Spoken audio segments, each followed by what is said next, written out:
With the thought of good deeds, I'd like to introduce you to our speaker today.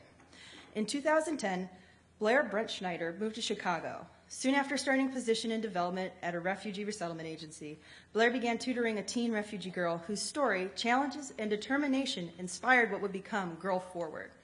Blair has always been passionate about working with adolescent girls, especially within immigrant and refugee communities. Blair has a BS in Communications from the University of Miami and a professional certificate in nonprofit management from North Park University's Axelson Center. In 2011, she was selected by the Department of State as one of 2 youth delegates to represent the United States at the UNESCO Youth Forum in Paris, France, specifically for her work with refugee girls. In 2013, Blair was honored as one of 5 recipients of the Chicago Foundation for Women Impact Awards for her work with GirlForward, and was also chosen as a 2013 CNN Hero. So without any further ado, here's Blair.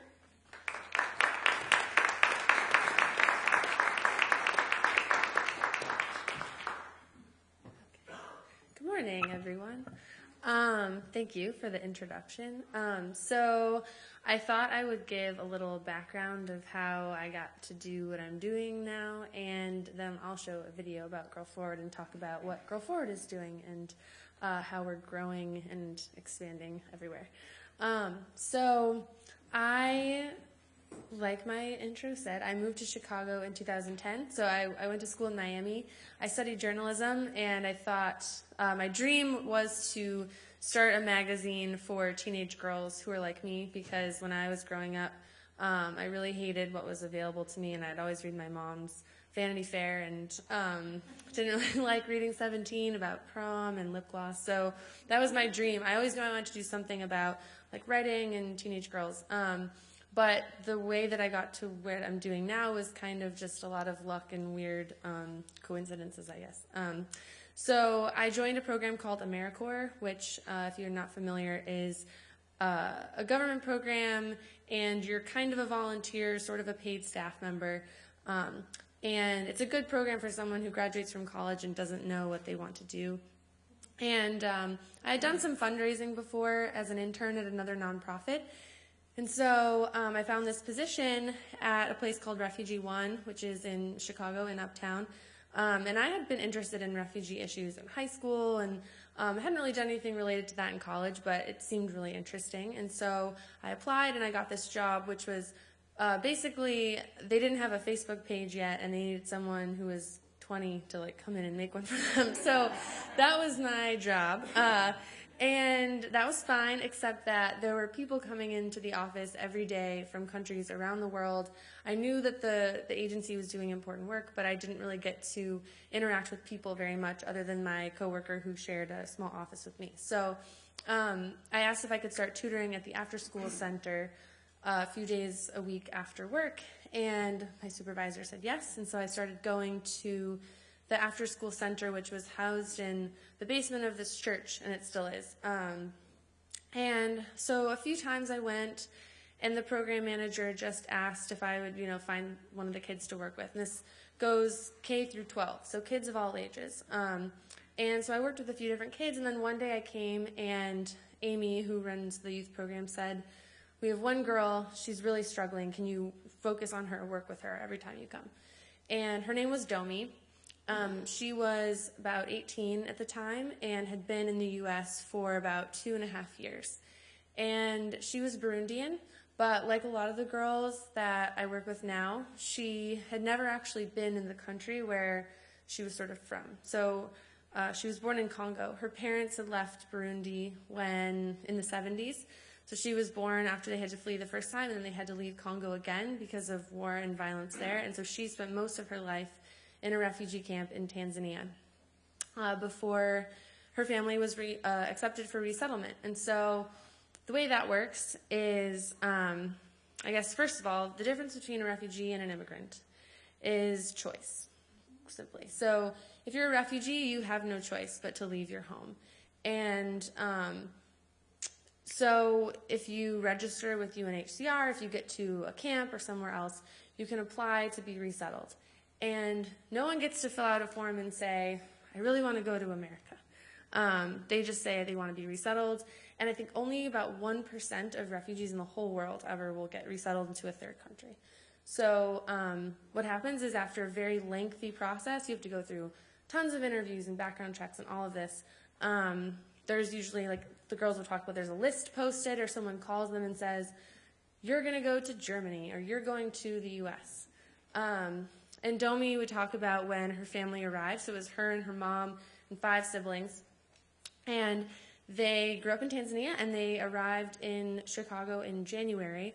And it said, I think they were asked to a lot, the Burundians, that group from that particular time, they did a lot of research or asking, like, okay, so what do you think would be a good climate for this population? And a lot of people went to Texas because they're used to, like, farming and warmth, but not Domi's family and not a lot of families that came to Chicago. So when I met her, she had been here for about 2.5 years, and she was really having a hard time in school. Not that she wasn't motivated. She loved doing homework. She wanted to study. I never had to push her to do anything, but it was really hard for her because she hadn't learned the language, hadn't learned English until she arrived in the U.S., and so she was trying to learn the language, but she was also trying to learn subjects when she had not really been in school for most of her life. I mean, in and out of school, and I think she probably had the equivalent of maybe like a 2nd grade education.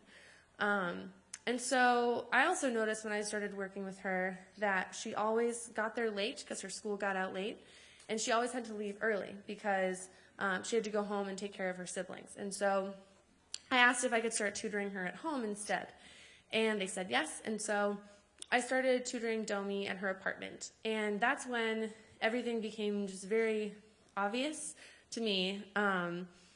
So I would go and we would try to do homework, and meanwhile she would have a pot on the stove of dinner cooking, and her siblings were asking for help with their homework, and someone would hand her a piece of mail and say, like, what does this mean?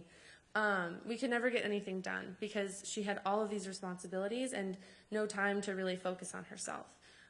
So that was very overwhelming. But at the same time, it also seemed very apparent that if she did well and if she learned English and she was able to graduate and go to college, all of these people who were relying on her so much would benefit even more because she is such an important member of her family. And so I started spending a lot of time there, and we would do homework, but we would also get out and we would go learn how to take the train and learn that the library was only a couple blocks from her apartment. And that was wonderful, and I loved doing that. Plus, my actual job was really boring, and so I threw a lot of energy into that.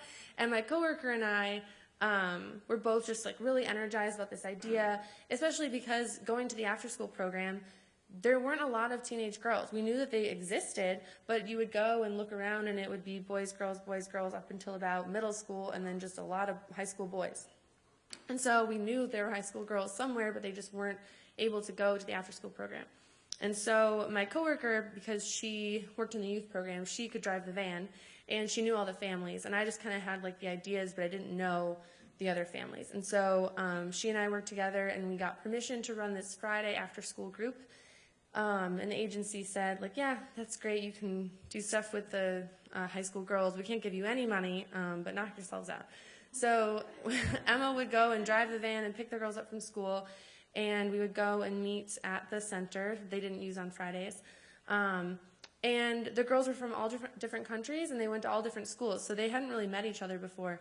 And just really quickly formed really strong friendships with each other and really loved this opportunity to be in a safe space and be able to talk about the things that were really hard, like how hard it was to learn English. And we would have a nurse come in and do like health talks, and they felt a lot more comfortable asking questions that maybe in school, they would be afraid to, because they'd never had this opportunity to learn about like reproductive health or any other health topics before. And they were with girls who had been through a lot of the same things.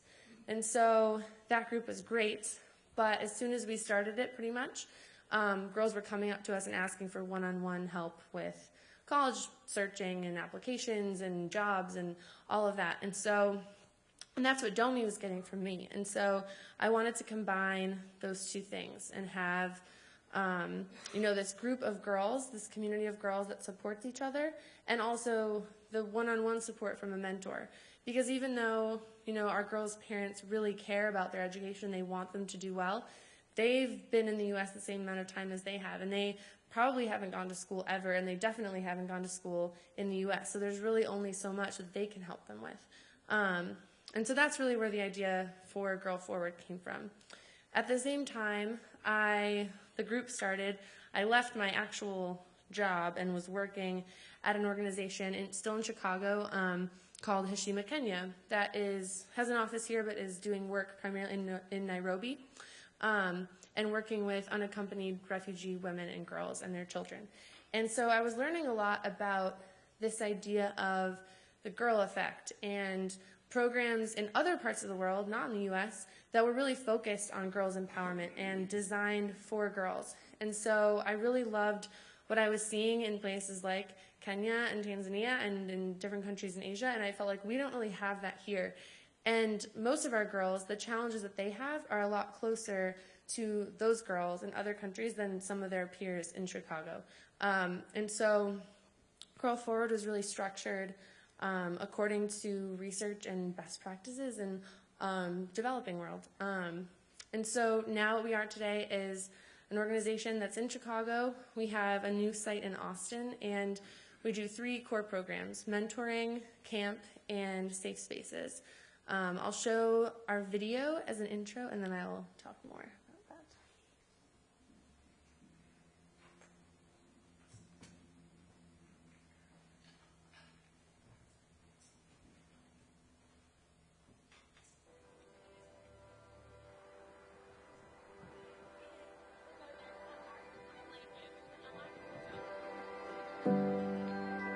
I'm Blaire Brettschneider, and I'm the founder and executive director of GirlForward. GirlForward is the first and only organization in the country dedicated to serving refugee girls who have been resettled from countries around the world. We started with just 1 girl in 2011, and now we serve about 100 girls a year. Everything that we do is really based on what the girls say that they need, and also what we see as sort of missing pieces of the puzzle. I'm Ashley Marine. I'm the program director here at GirlForward.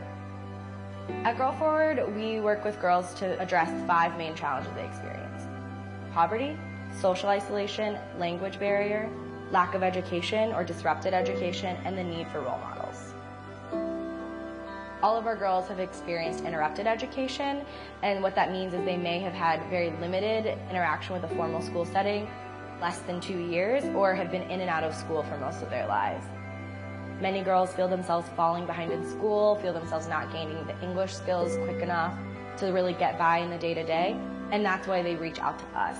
So imagine that you've never been in school before in your entire life. You come to the United States, and you're so excited to go to school, and you get there and no one speaks your language. They also tend to experience a lot of isolation. Refugees are placed in neighborhoods, and they may not know anyone in their neighborhood when they get here. Specifically with girls, that isolation can be even more challenging, especially if they're the oldest girl in their family, responsible for most of the household chores. So girls cook, they clean, they take care of their siblings. They oftentimes are translating for their parents, so they're going to the doctor with their parents, they're going to the grocery store and buying all the groceries for the family for that week. On top of going to school, learning English, and then trying to find out who they really are. What we're seeing is that, we have girls who have only been in formal school, sometimes a few years, if at all. Summer camp, Camp GirlForward, came because there really aren't opportunities for refugee girls in the summer outside of, summer school at their schools, which not all of them do. And so that's really where Camp GirlForward came from, was, improving English and doing all that, but also doing a lot of history and sort of catching up. Our girl-centered program design is there to aid girls in figuring out who they are, what they want, and how they can connect to both other girls and their community. We offer some more fun events throughout the year. We have a winter party every year where we go ice skating. It's a great experience for girls to try something new. Many of them haven't experienced a winter in their lives, so they can share their own experience in their culture. It's a great way for girls to build community, feel safe, and make friends. So all of the girls in the program are all interested in going to college, and they may not have anyone in their family who's been to college here in the United States. So looking for role models that have done that can be challenging, and one way we address that is by pairing girls with mentors. So mentors are adult women who volunteer time to work with the girls weekly in their home. Mentors set goals monthly. They can be academic or they can be recreational, personal goals. And the mentors help hold the girls accountable to those goals and help them really learn the things that they need to do to achieve them. And then additionally, all junior and senior girls at GirlForward receive college counseling. So they meet once a month with a college counselor to help them lay out a schedule, pick colleges, apply for scholarships, study for the ACT, really do all of those things that girls need to be able to go to college. Truly, I feel welcome here every time I come. All of these girls, they're amazing, they all have tons of stories to share, and they're just like me, they've been through a lot. GirlForward it's like part of me. We're really just trying to fill in those gaps that exist for our girls. These are the tools, these are the resources you need to get there, and we're gonna be there for you.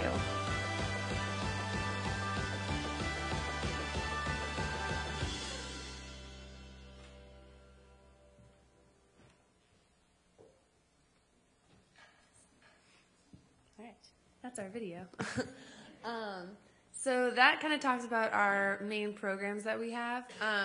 So I started GirlForward in 2011, and with kind of just that group of girls that I had known from the group that we started through the agency. And so first we started matching them with mentors, and I worked for about a year out of my apartment. So we didn't have an office, so we would just go and when we do group things, we would use space at the library or go to a park or something. But the mentoring program is home-based, so the mentors meet with the girls at home.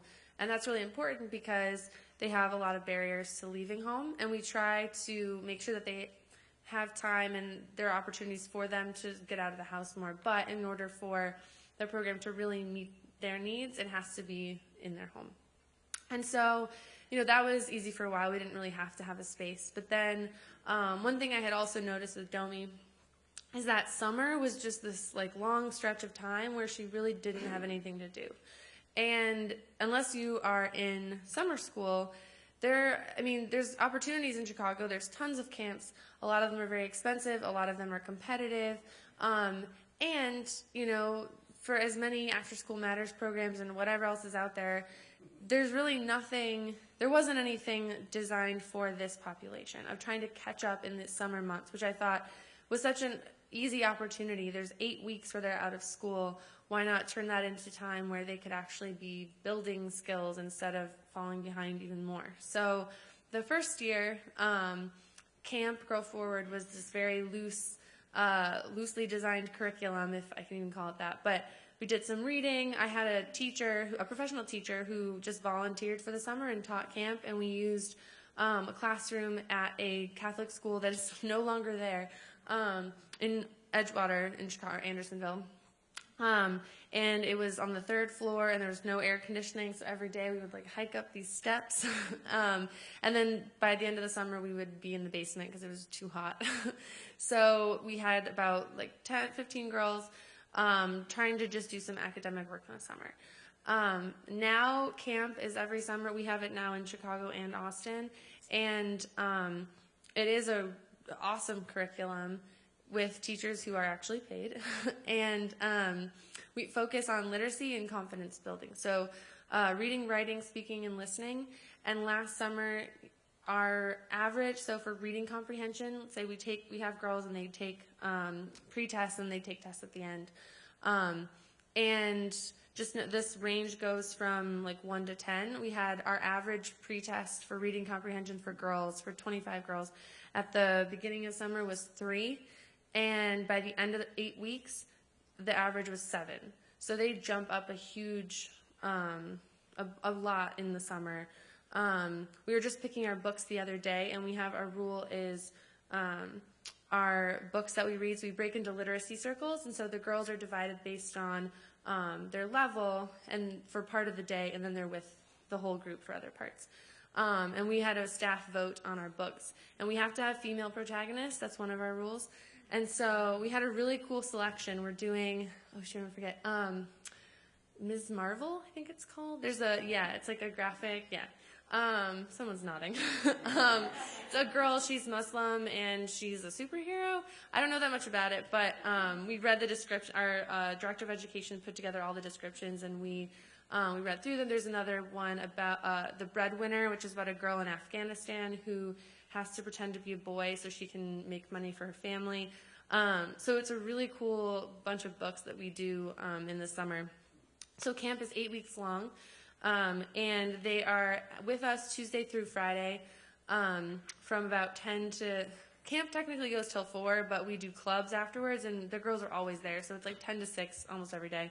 And then Friday, we do field trips. So Tuesday, Wednesday, Thursday, they're in the classroom, and we have a teacher and teaching interns. So we have plenty of people to walk around and help. And then on Fridays, we go out and about in Chicago or Austin, our camp in Austin. So some of the places we go are the History Museum, the Federal Reserve. Where else? I'm trying to think. The zoo. They love the zoo. So lots of different places, and we try to go different parts of the city.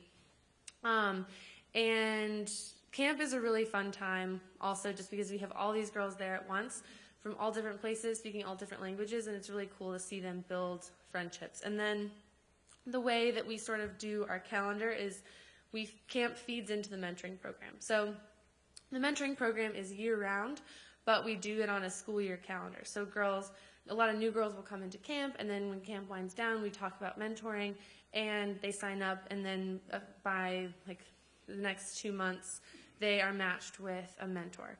I'll tell you so mentors meet with girls at least once a week, and they make a year-long commitment. So we want to have girls in the mentoring program for as long as they're in high school. Some of our mentors will stick with it that whole time, but the girls know, and we know that it's at least a year. So sometimes girls will have had multiple mentors by the time they graduate. This spring actually is the first year we will have had girls graduating who have been with us all 4 years, because we started in 2011 and didn't really start matching as many girls until 2012. So we have a big group of girls who are graduating from high school, and I'm going to cry a lot at our graduation ceremony, which we do in the spring.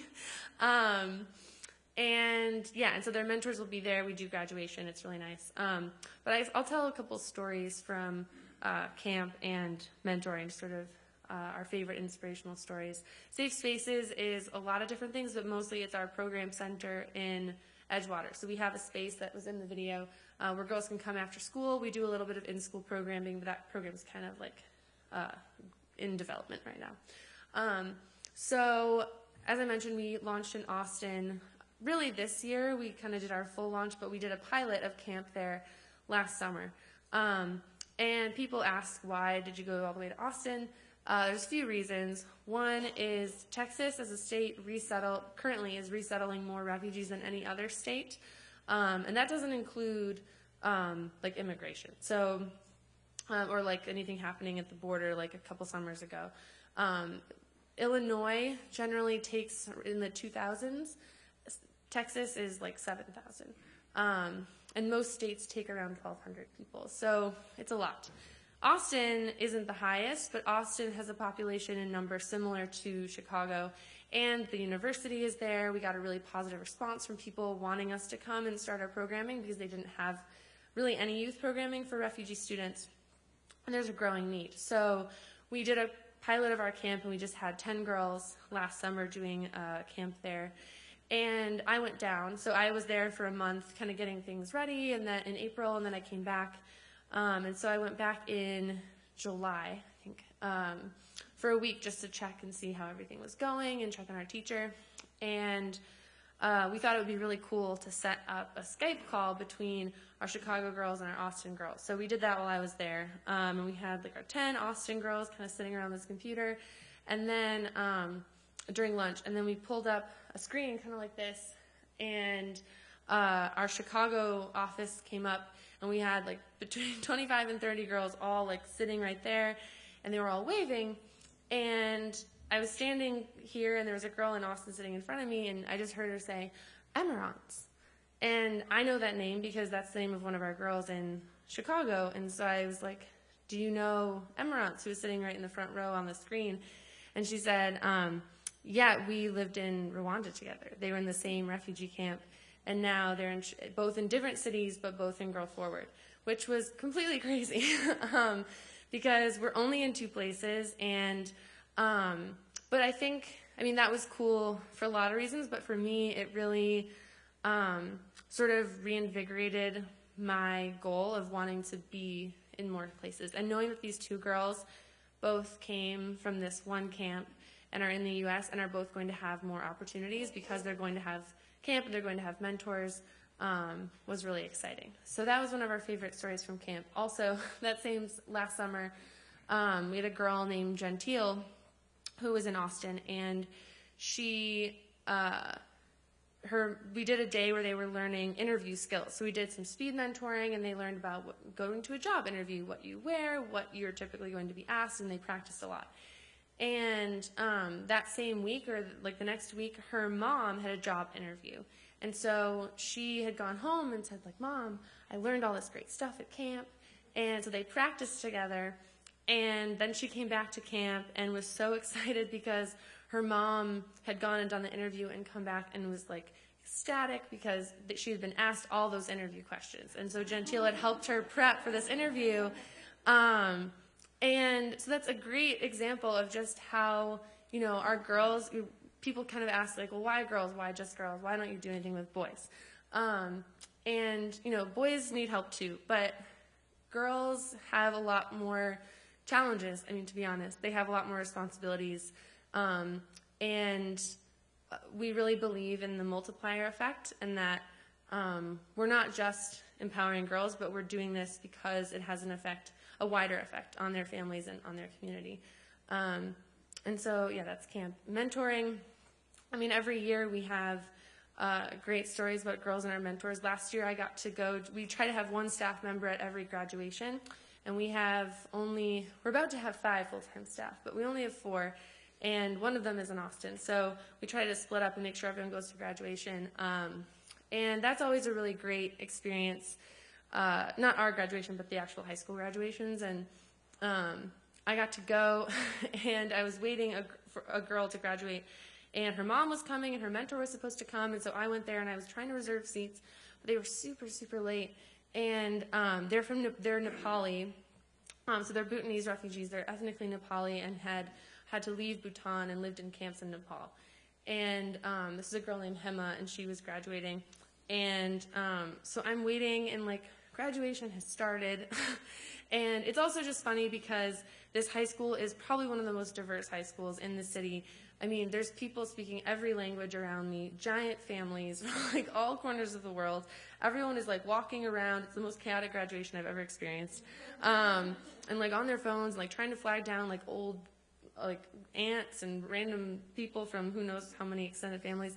And so then finally they're starting to call the names, and I was so panicked so I asked this family in front of me if they would cheer for our girl because her mom was still missing, and they're like, we got it, it's cool.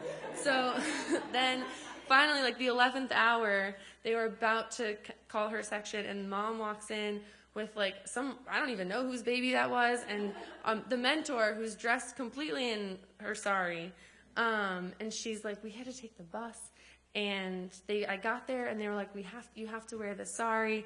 She's like, we have to be there in 20 minutes, but they did the whole thing, and so they all got there like just in the nick of time, and it was so exciting to see her mom watch her graduate. She was the first person in her family to graduate from high school, and that happens every year. We have at least one girl who's been the first to do that.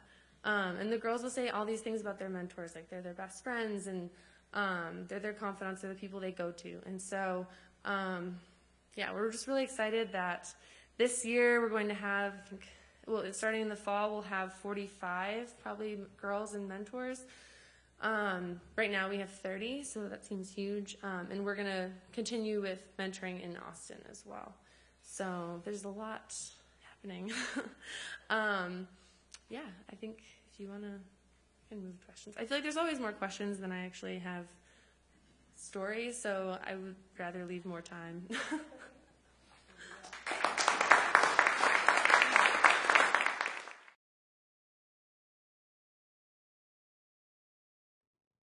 Thanks so much, not only for your talk this morning, but what you're doing. And I was a long ago volunteer big sister in Washington, D.C., and the tension that I was unaware of until I did it was I kind of posed a threat to the mom with the time I spent with the girl and kind of showing her a different way of life might work than her mom's life. And I'm just wondering if you've encountered issues like that and how families understand this program and view it as an opportunity versus a threat, and if that's a hard balance to find. Sure. I don't know that we've had that specific issue. I think because the families understand that we're focused on things that they simply don't have the background knowledge in. So they know that like GirlForward is helping and their mentor is helping with things like college and school. Education is really important to them. Also, I think, you know, for the most part, other than times when mentors are going with girls on field trips or going out, they're in their home a lot, and so the mentors are interacting with parents definitely more than we do as staff. You know, the parents like get to know the mentors know the other family members, and so even though they're working specifically with one girl, I think the family definitely views them as someone who comes for the family. So I think the bigger challenge that we have sometimes is helping the mentors, like, get rid of a 4-year-old sister who keeps like trying to come and always do everything. And sometimes that's fine, but like for some families or I think actually the bigger problem is a girl who maybe is like just not quite old enough to have a mentor, or the family that's like, well, what about our 3 sons? And like, well, we can't do that. So, but no, I don't think that we've had that specific issue. Hi, I'm just wondering, I know all nonprofits need money and volunteers and stuff. Maybe you can talk about how organizations like ours and also high schools, how we can help, or do you have programs where you come in and speak to high schools? Can our Sunday school kids hold bake sales, you know, for money? How can we help? Yes, to all of those things, especially the bake sale. So one thing that we've started doing in this, we're sort of refining it, and actually our new staff member who's joining like next week is focused on communications and will really be building this. But we started something last year called Champions, which is essentially sponsoring a girl and her mentor. And we've had individuals do it, but we've also had groups. So we had like one church out in the western suburbs who they had like a women's prayer group that all contributed various amounts of money, because to sponsor a girl and her mentor in the mentorship program for the year is $1,200. So they all contributed that and sponsored a pair. So that's something that we are always welcoming. And then also our camp is coming up. I mean, it's only March, but we're like getting ready for summer program. And so sometimes we'll need supplies for that, but really, I mean, we're so small. Our budget is just about $300,000, which for a place with 5 staff members and 2 locations is really tiny. And so everything really goes just right to our programs. So we're very open to bake sales and initiatives of all kinds. And speaking, yeah, so, I mean, someone here has my contact information, but then our program director, Ashley, she generally is the one who she's gone to a few middle schools and she has some specific programs she does with kids in like different grades to talk about what it's like to be a refugee and what GirlForward does. So you can contact me and we can figure that out, yeah. Since you deal with so many different cultures, do you encounter cultural resistance to empowering girls? We get asked that question a lot, and it's a good question, but surprisingly, and I'm sure I was probably a little surprised at this at the beginning, no, our parents are overwhelmingly very supportive of their girls getting education because they didn't really have that opportunity. I mean, we hear the statistic of how many 62 million girls are out of school. Most of our girls were at one point among that number. And being in the U.S. is a huge opportunity for these families.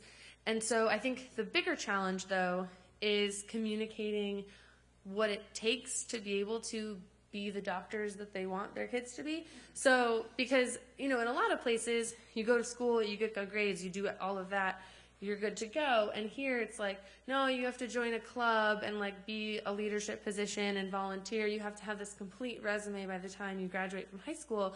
And so it's hard in the beginning to communicate to parents that, you know, even though GirlForward is doing a movie night or we're doing something that isn't just homework, that's important too. And that sometimes like the field trips and the extracurricular stuff, that's equally as important as making sure that they're getting good grades.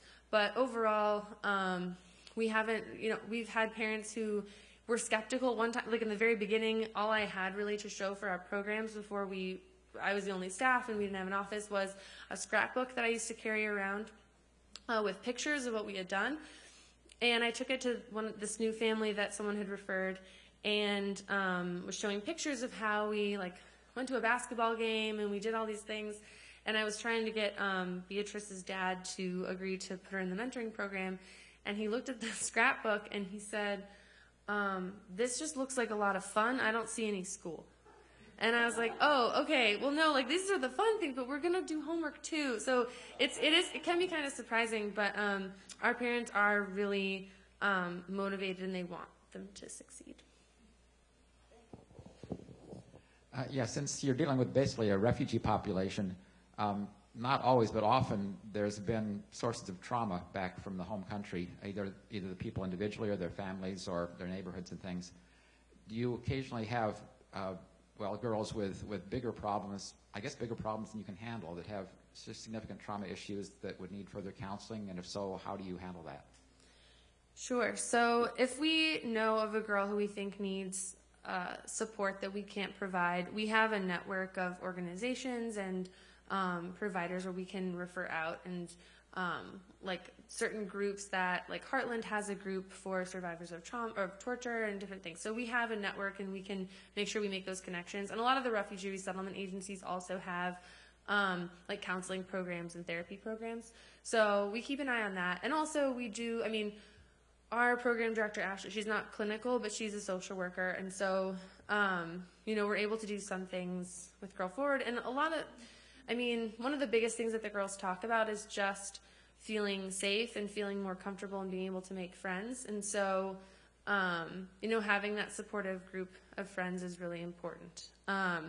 One example, I didn't talk about this, but we had, our holiday campaign we did in December was about one of our newest girls who's from Syria, and her name is Wadad, and we did this really cool illustration of her story. She told us, about leaving Syria and going to Lebanon and coming to the U.S., and one of our old interns, who's an artist, illustrated the whole thing, and it's on our website if you want to go look at it. But so Wadad joined camp last year and loved camp.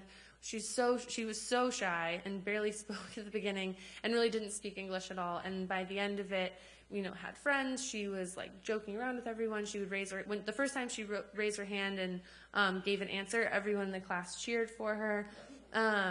And she goes to high school just down the street, and she's had a very difficult story. All of our girls have faced challenges, but not everyone has really experienced war directly like she has, and like our Iraqi and our Syrian girls have. And her father was killed when she was in Syria on his way home from work. They left their home. They lived in homes, and they went to Damascus and moved into a new house.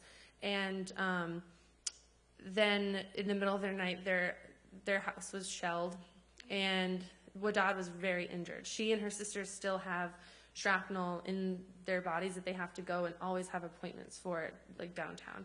And so she's been, doing better, and her family is getting used to things in the U.S. I went to Rwanda for a month in January, just to travel because I never leave here. And while I was gone, I got a message from Emily, one of our staff, that there was a huge fire at a Rogers Park apartment. Wadad's apartment burned down. And luckily, everyone in that building, which also included another family with GirlForward girls who are in our in-school program, everyone got out, but they lost everything. And that was really horrible, especially after everything else that they have already been through. And so that was it was such a dark experience, but immediately the reaction from the community was amazing.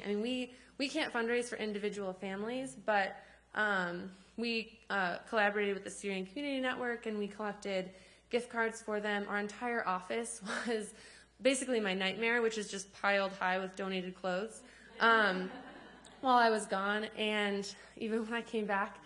And there was a GoFundMe page. We contacted the DNA Info reporter for our neighborhood, and they did a story about it. And Syrian Community Network had set a fundraising goal of like $3,000 to help the family, and they raised 11. And everyone was leaving messages like, "We're so happy to have you in Chicago, like you're our neighbors." And so, especially at a time when things have been really difficult in terms of like the rhetoric and things that people have been saying, that was really amazing to see. And I think that sense of, this is a very kind of a tangent to your question, but I think that the sense of community, and that's what we try to do. And then for, things that we can't handle, we make sure that we have people who we can send the girls to, so they're getting everything that they need. Thank you for a good talk. I appreciate it. I'm here in the back. Thanks again. And I wanted to just clarify, I guess to me, summer camp means like a camp out of the city. And I wanted to clarify where these camps are, whether it's just like activities in the city or whether you actually go somewhere out, like out in the woods somewhere.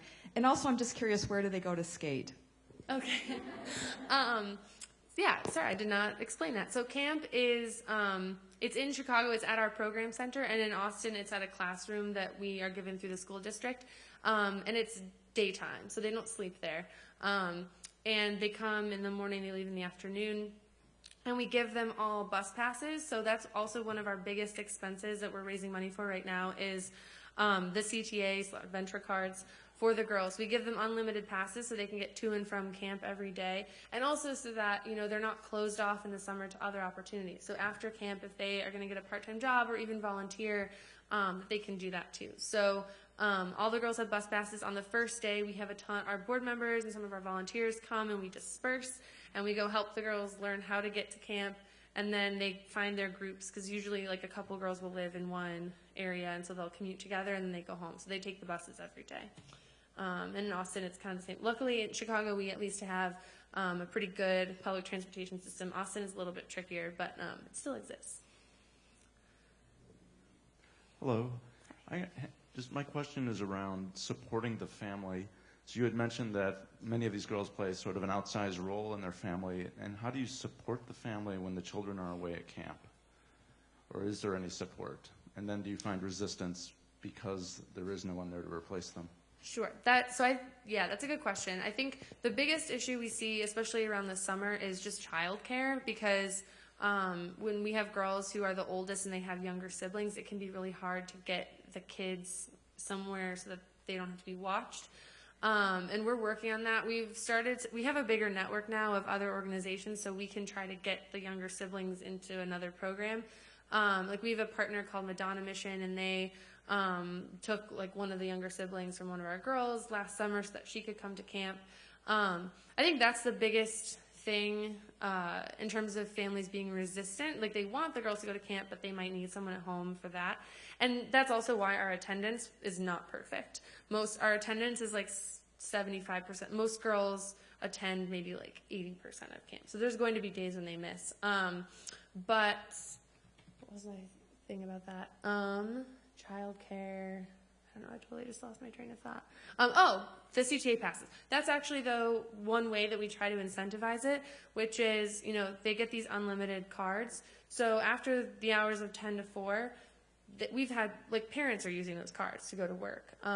So that's, like, one financial incentive that parents can have, as long as it's not interfering. That's something that they benefit from when they put girls in GirlForward.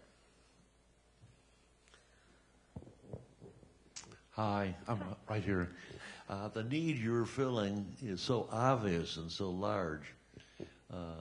I wonder how much support do you get from federal and state government, and what kind of programs similar to yours do they run? There must be tens of thousands of girls like this, and you're just, maybe a couple hundred that you're affecting.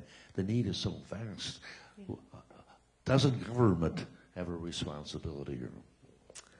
We get 0 from them. Right now, there's not really a grant opportunity from the government. I mean, it's something we're kind of looking into. In the beginning, we were too small, and when you get a federal or even a state grant, like, it's so enormous, and the time and everything that goes into it, we wouldn't have been able to handle it. So now it's something that we're trying to maybe figure out a little bit more. And I think, yes, I think there is responsibility. The government is typically what funds most of resettlement agencies. So, like, when I worked at the resettlement agency, they got like 80% of their funding from the State Department, from PRM. So, which is great, except that we do have a lot more freedom, and we're always scared we're going to run out of money, but we're not having to lay off someone every other week because the state doesn't have a budget, which is happening to basically every other organization that we work with.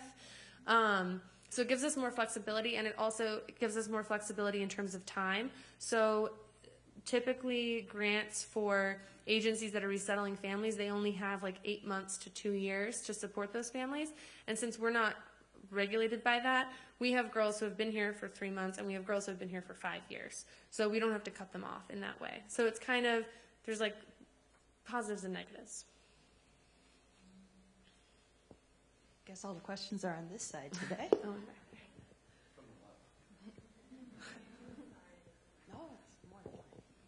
Okay, so you said you had some girls who were in the program for 5 years. What happens after they graduate and they still need support?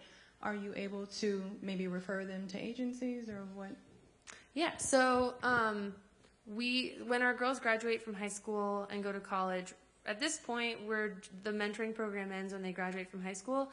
Next year, though, we're actually going to extend that, so it'll change a little bit. They might not have as many meetings with their mentor, or if they're going away to school, it might be a little more virtual. But we're going to extend the life of the mentoring program to provide that support. Luckily, we haven't had any issues with girls like dropping out or getting to college and not being able to handle it. But we want to anticipate that and make sure that that doesn't happen. And so. But we also are really aware of the programs and opportunities that are at those schools. Most of our girls stay in Chicago, and Northeastern Illinois University has been an amazing place for our girls to go to school. They're really familiar with first-generation college students, with English language learners, and so we've had girls who have started there and are really involved in leadership programs and scholarship opportunities. And so we try to just figure, because we're small enough, our graduating classes are like between 7 and 10 girls. We can really look at those schools and make sure that they're accessing what they need there.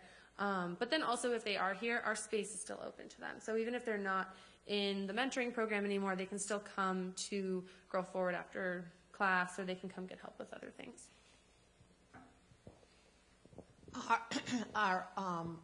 Do you have, how many volunteers do you have, and are most of the mentors volunteers? All of our mentors are volunteers. So mentors don't get paid, they're just giving their time, and they make a huge commitment, so we love our mentors. The mentoring application is actually out now, FYI. So how many? Mentors right now we have 30. So that'll increase to 45 probably by the fall. And then I need to get an actual exact count of our other volunteers, but we do have a lot of college students who come and tutor after school at our program center. We have people who do everything from they're redesigning our logo to our website, all of that. So I'd say maybe like 100 total, but I need to get a better count. But 30 mentors. Any other questions for Blair, from anyone else? Oh, back here.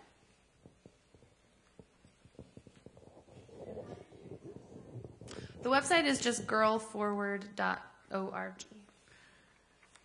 Can you tell us a little bit about your story, what your inspiration to do this work, and your schooling and college and anything else relevant?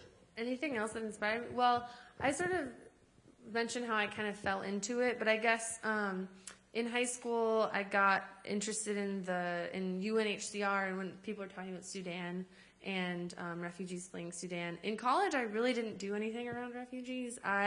I did get involved with fundraising. I think that's the piece that I really built in college, because I was in the Greek community, and so I became the philanthropy chair of my sorority, and I loved the competitive aspect of trying to raise money and plan events and things like that. And so that's kind of the skill that I built up there. There's actually a story that I won't tell many people because it's kind of embarrassing, but and like not my proudest moment. But in middle school, it's something I think about, especially now, when we hear more and more of girls telling stories about their experiences that they're having in school and people not being accepting of them. And I think when I was in maybe 6th or 7th grade, I'm from suburban Detroit, and it's very white, and my middle school was not diverse. I went to a really diverse high school called International Academy. It's an IB school, so there's a lot of immigrant kids and children of immigrants. It's because it was an IB program, and so because of the auto industry, people were coming to Detroit, putting their kids in high school and going back to Germany. And Germany was like, this education means nothing to us. You have to go back to school. And so they started this school to sort of meet that need. And so I went to a really diverse high school. But before that, I went to a middle school that was not diverse. And I remember being in basically like a home ec class, we call it Skills for Living. And there was a new, which was not helpful. Did not help me live. I've never once needed to sew a pillow shaped like a turtle in my life as an adult. I wish they taught me how to do my taxes. But there was a new student one day, and I don't remember her name, but looking back, I'm pretty sure she was from Kosovo. And the teacher, like, no one introduced her to us in any way that was helpful, and she got made fun of a lot. And I don't think, I wasn't a bully, so I don't think that I really directly participated in anything mean towards her, but I definitely didn't help.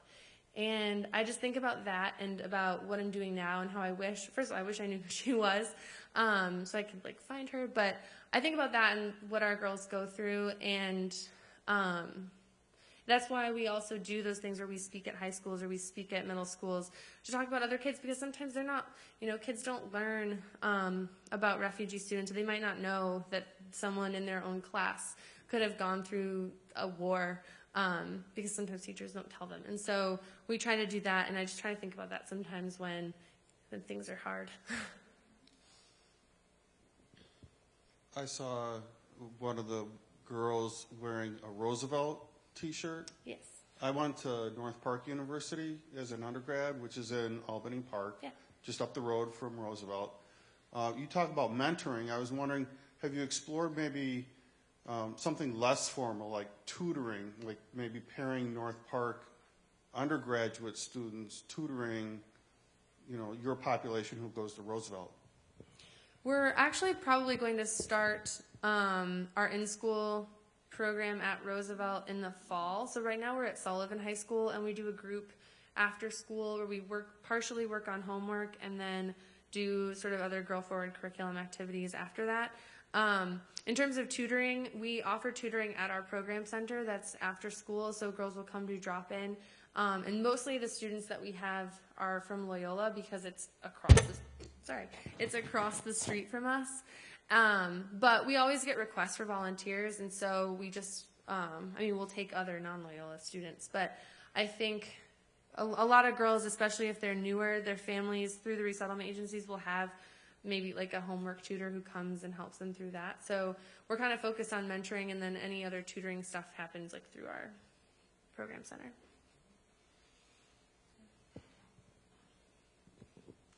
I'll take the chance to ask a second question.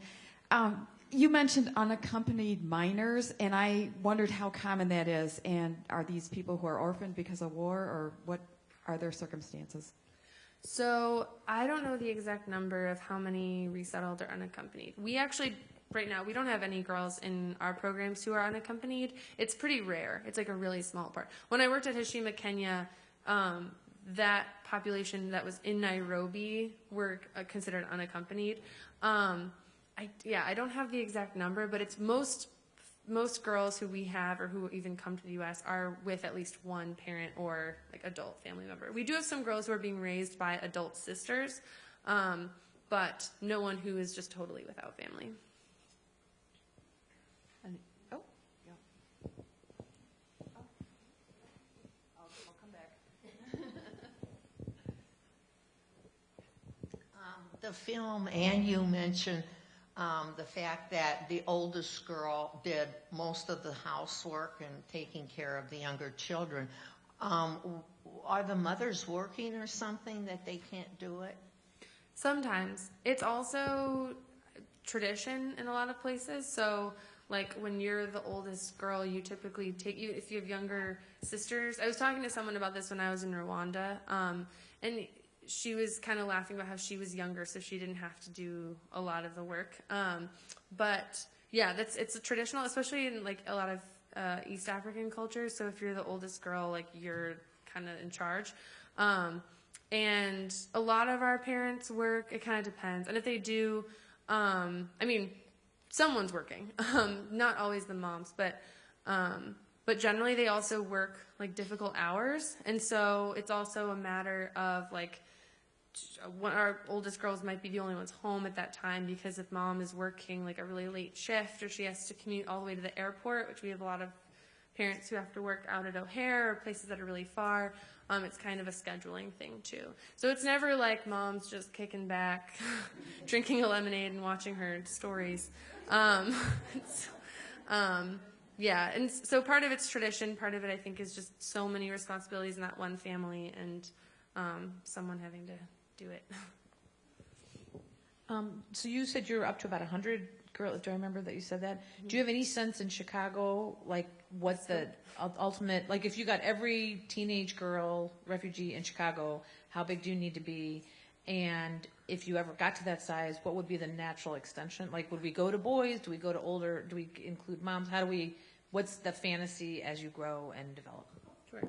I wish that we had a number. We're still working on that, but unfortunately, it's not tracked very well. And so, in Austin, it is for a funny reason. So, in Chicago, we've asked the school district. No one has an exact number, because they'll have the number of how many are resettled that year, but then that doesn't include people from the previous year or anyone who has come into Chicago from another state. So it's tricky. So we're not entirely sure of the max.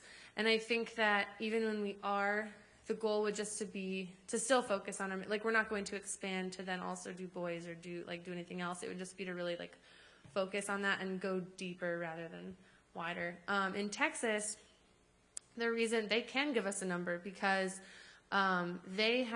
Texas is a trickier situation for us too, because in Chicago, girls and students, refugee students, or any students, don't have to pass a high school exit exam. In Texas, you do. You have to pass a test even if you have straight A's, to graduate from high school. And the refugee students really struggle. That's another reason why we wanted to be there, because the graduation rate among refugee students, one of the agencies told us, is about 20%. And we don't have, I don't know if that's completely official, but it's pretty low, and the test is a huge reason for that. And Texas, though, has an exemption. So they also boast some of the highest graduation rates, but that's because they have a special exemption in their law that says that if you're a refugee student and you were resettled, I think after 8th grade or something, 7th or 8th grade, if you don't graduate, it doesn't count. So they don't have to count any of those dropouts as dropouts. And so they can tell us how many students there are, because they have to count them to not count them. So.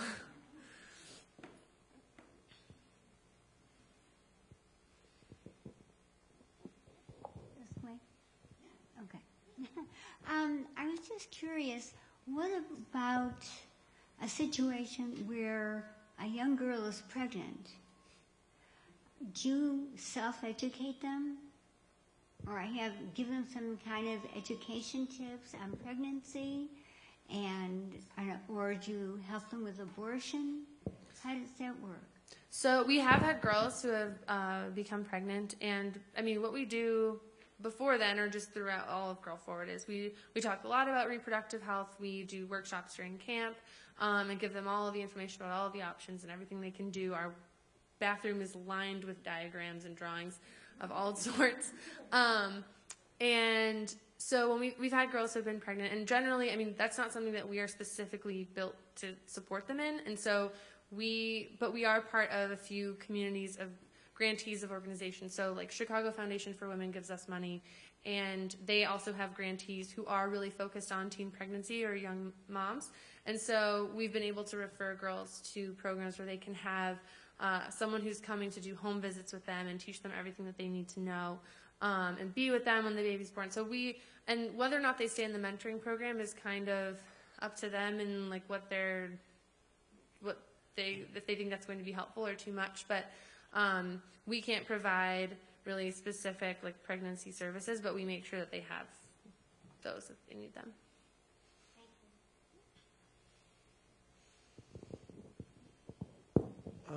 You mentioned your girls going on to college as though it were something automatic.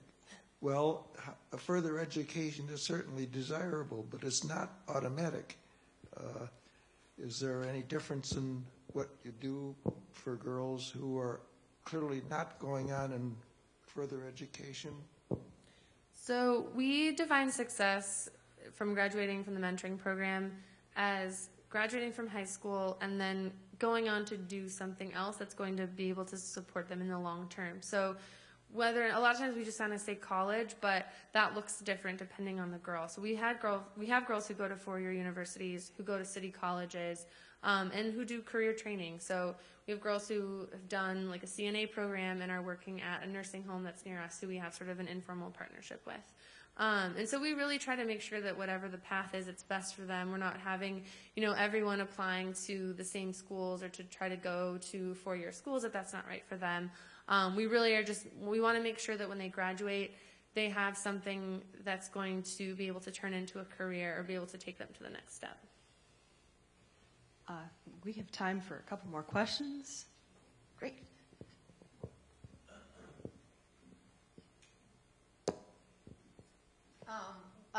When you said that the girls at the summer camp went from third level to seventh level, did you mean third grade to seventh grade, or is that some other?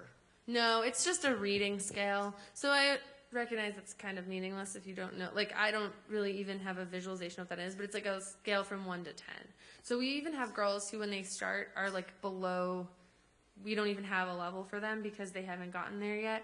But if you just imagine like a range of 1 to 10 and going from that end to the other end, I was trying to just demonstrate the jump. I'll take this moment just in case you might have said it during question and answer and running around and missed it. After you started with your first group of girls, how do you get more of them? Are you just communicating with the school districts nearby, or is there any other method that you use? Most of our girls come from referrals from the resettlement agencies, so because they're the ones who resettle the families initially, and so they'll know, a caseworker will know, like, oh, we have this new family. They have a girl who's 14. She's going into 9th grade. And so they'll send a referral. And most of our new referrals come just before camp. But we also, like the other night, on Friday, we had our first Friday, which is when we do a program at GirlForward. And we had a bunch of new girls come from the high school that is nearby because one of our current GirlForward girls brought them in, and we were watching Inside Out. And so they came to movie night. They signed up that way. And so sometimes those girls will get more involved. They'll maybe want to have a mentor in the fall, or sometimes they'll just come to after-school things and be engaged like in the program center. How do you get your volunteers? We've been pretty fortunate because after 2013, when we were on CNN, we got a huge influx of people who had seen us and heard about us. And so for a long time, we haven't really had to do a lot of recruiting. So now we posted on our website the information. A lot of it is like word of mouth, social media. Sometimes our program director will go to different events or companies and talk about the mentoring program. I think that's going to do it, Blair. You had mentioned that you unfortunately won't be able to stay for the coffee hour due to meeting. So if anybody has any other questions, or if they're feeling particularly active and would like to help you guys out, where should we contact you? You can email us at it's info at girlforward.org. I know that probably sounds like no one's going to read it, but we only have 4 people, and I open that email account. It just helps to make sure that it goes to the right place. So info at girlforward.org, or if you have Facebook, it's just facebook.com/girlforward, and the website has the links to all of that too. Can I just have a little closing? Absolutely. Okay. Yeah. Well, I hope this isn't terribly inappropriate, but as I was thinking a lot yesterday just about the girls, having seen them on Friday and having like almost 20 girls in the office watching a movie from all different countries, and a lot of them I hadn't met before. It's been a really difficult couple of months at GirlForward, especially since about November, when all of the announcements came out from all the governors who were saying, like, we're not taking refugees anymore, which, first of all, they don't even have the right to do, and second of all, it's just very hurtful when we're seeing these girls every day. And it's really hard for me to go to work and like talk to a girl who's smiling and so excited about her grades and about getting into college, and then like turn on even just my Facebook and see articles about, you know, a governor or politician saying that they don't think that they should even be here in the first place. So I would hope that everyone just think about that and do something. I feel like if I see one more person on my Facebook feed share an article without actually taking action, it really bothers me. So I'm going to try, my resolution is to try to be more active in like getting out and sharing this important message and making sure that we're doing everything we can to welcome people and stand up against prejudice. So that's my only ask for today.